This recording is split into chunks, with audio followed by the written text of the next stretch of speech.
हे hi hello नमस्कार welcome back. कसे आहात तुम्ही सगळेजण. आजचा पूर्ण दिवस किचनमध्ये जाणार होता कारण की आज मला बनवायचं होतं वाटप आणि सोबत आज मस्तपैकी असे बनवले ते म्हणजे बटर गार्लिक फ्रॉन्सला ब्लॅक पेपर मीठ मॅरिनेशन करून घेतलं. थोड्याशा तेलामध्ये भरपूर सारं बटर टाकून घेतलं आणि मॅरिनेशन केलेले फ्रॉन्स टाकले. नंतर फ्रॉन्स चांगले गोल्डन झाल्यानंतर त्याच्यामध्ये चॉप केलेला गार्लिक टाकला. भरपूर सारा गार्लिक टाकायचा म्हणजे फ्लेवर खूप सुंदर लागतो.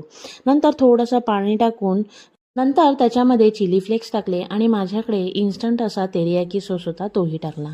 नंतर कॉर्नफ्लॉवरची स्लरी बनवून घेतली तीही टाकली आणि रेडी झाले होते आपले बटर गार्लिक तेरियाकी फ्रॉन्स. मस्तपैकी खाऊन घेतलं आणि नंतर लागलो ते दुपारच्या लंचच्या तयारीला. लंचमध्ये मस्त असं चिकन बनवलं होतं. पण आज ना मला चपाती घावणे भाकऱ्या बनवायचा खूप कंटाळा आला होता.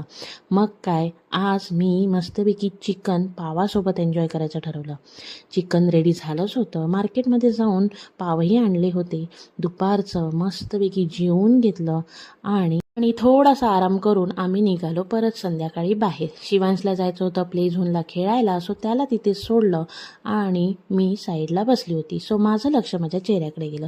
चेहऱ्यावरती पिंपल्स आणि हिटबॉल्स एवढे आले होते की काय सांगू. संध्याकाळचा डिनर बाहेरच केला आणि दिवस एंड केला मॅच बघून. भेटूया पुन्हा